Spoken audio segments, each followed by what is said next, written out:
in a way, the architecture of painting is a rectangle. If you want to get real crazy, a square. If you want to get really crazy, shaped canvas, circle. We don't get that crazy around here. What is this outside? I never even noticed that. So there's a church back there. Okay.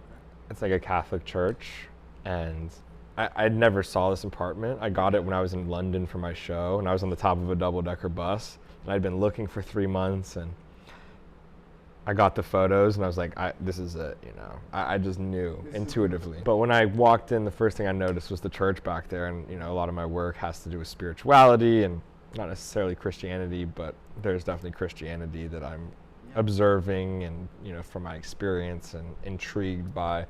And I saw the cross up there, and then I saw the little shrine, and I'm like, what the heck is this, And I knew that this is exactly where I'm supposed to be, my paintings are a representation of what's happening in my life, and there's too many things happening in life, like why does art have to be some extremely concise, simple representation of an idea? Like, I don't think that's not accurate for me.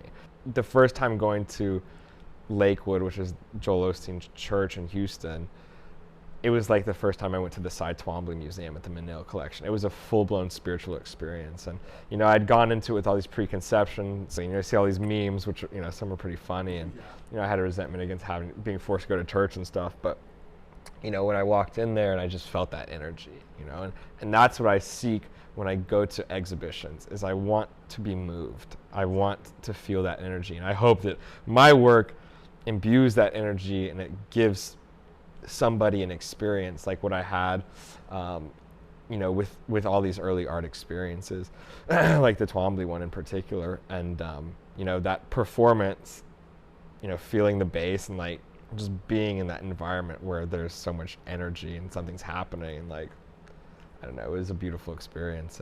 Yet, in breaking this architecture, letting the fabric hang off the painting, coming out three-dimensionally, like I feel like painting should be more than just an image.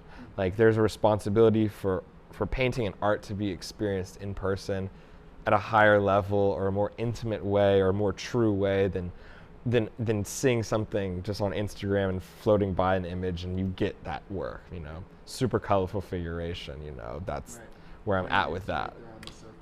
Yes, and there are examples of that not being true, but for me, like, I think about in these works, like, how do I challenge that rectangle? I think about that a lot, right? That isn't my main focus, but it's challenging. It really is hard to break away from it, because obviously I'm still constricted to it. This is on a stretcher bar. Right. This is on a, there's canvas on here. There's paint on here. It's on a wall. And my practice is a lot about that push-pull between those two. Now, these have come off the wall. They will come off the wall. There'll be no canvas, no paint, just fabric, just an installation, and then I resort back to it. There's something powerful about that rectangle. The difference is, like, the responsibility of a painting is so different than that of a garment, right? This painting might be unstretched, might go into storage, might stay on someone's wall for forever. That is a responsibility. For a garment, it's like this thing has to be able to be worn. It has to be able to be washed and like taken care of. And there's a hole in it. Like, you're not gonna probably get a hole in this painting, right?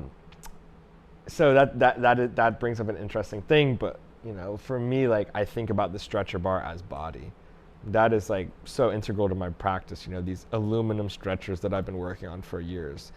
I can have a much more intimate experience with them because they don't bring in the energy that another human did.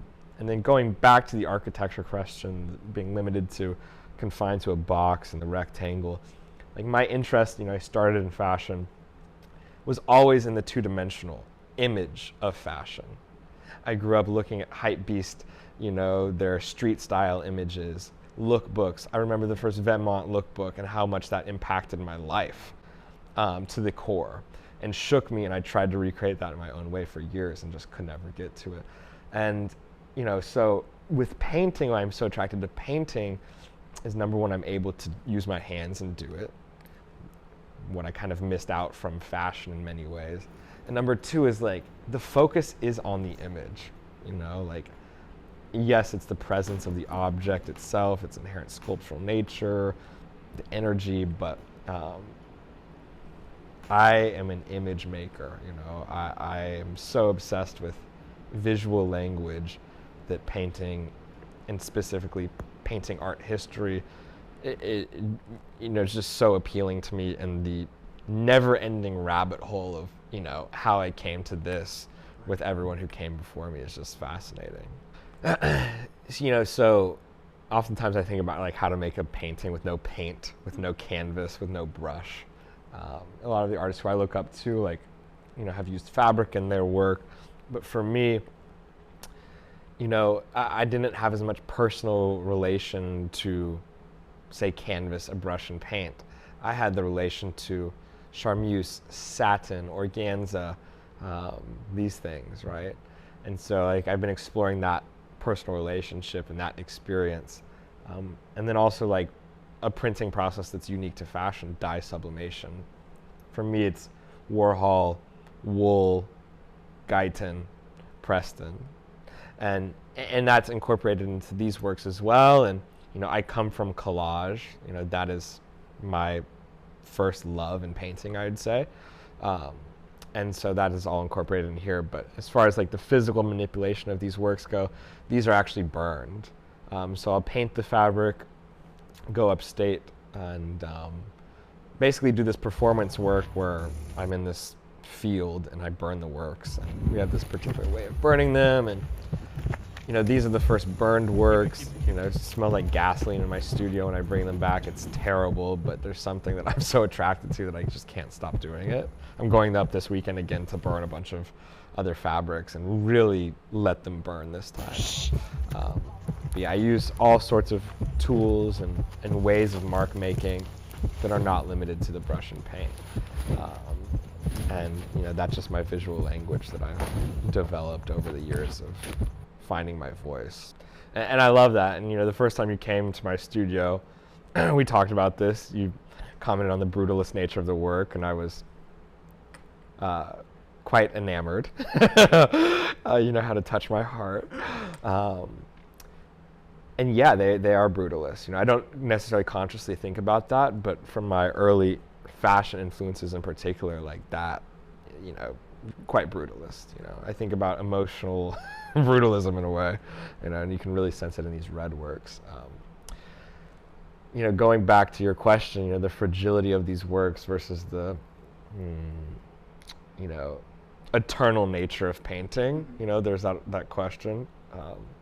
I think about that quite a bit, mainly when I'm showing the work and people literally want to unzip the painting, in front of me, or having to get into physical altercations with drunk pub goers who happen to stumble upon the exhibition trying to unzip and zip the painting. And, I'm honored that people feel such a bodily connection to the work, because that is one of the intents, right? I don't go up to, a lot of paintings in the MoMA, older paintings that are oftentimes so flat. I want to touch them, unless I'm protesting something and want to super glue my hand on it. You don't see people really have that reaction as much. They have the reaction like, oh, my kid could do that, or I could do that. But this new relationship to the body, I really find interesting. Yeah. Perspective in painting history is, one of the most discussed topics, I'd say, in your, art history 101 class, right? In a way, I'm more interested in like this inward perspective, right? To me, that's kind of what my whole life is about. I think about the zippers as portals. So you're spot on about that.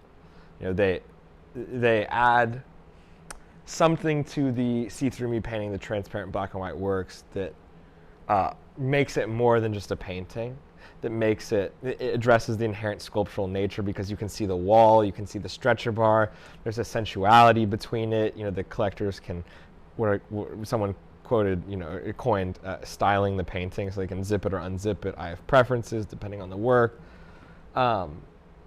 And then having my initials on some of them is like my, Josh Smith painting, PD, the history of artists signing a painting, doing it in my own way, my relationship back to fashion.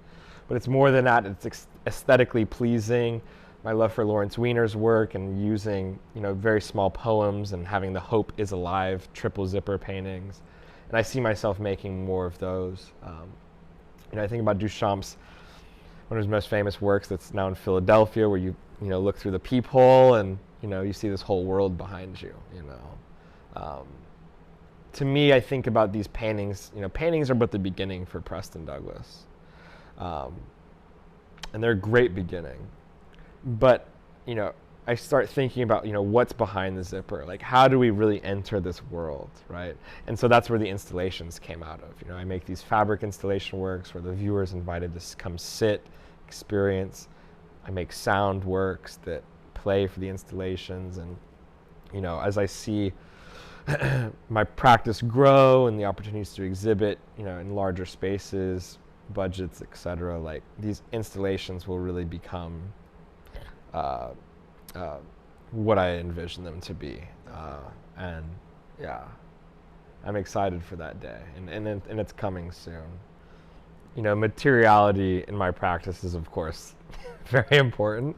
I'm a very sensitive person. Very sensitive person. I think to be a great artist, you have to be sensitive.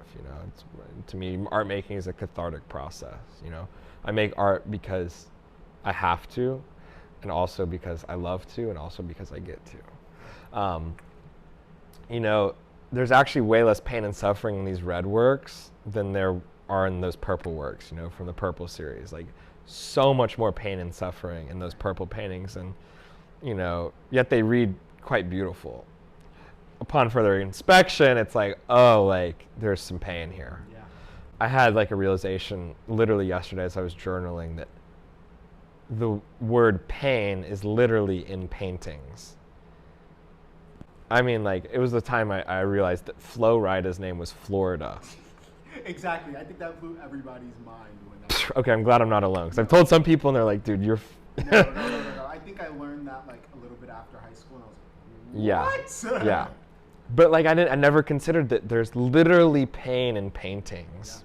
Yeah. That is my main motivator in making most paintings, most art.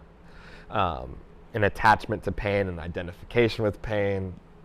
There's my, a perspective shift that I've been working on for years that, might be one of my lifelong journeys, which I get to express through art.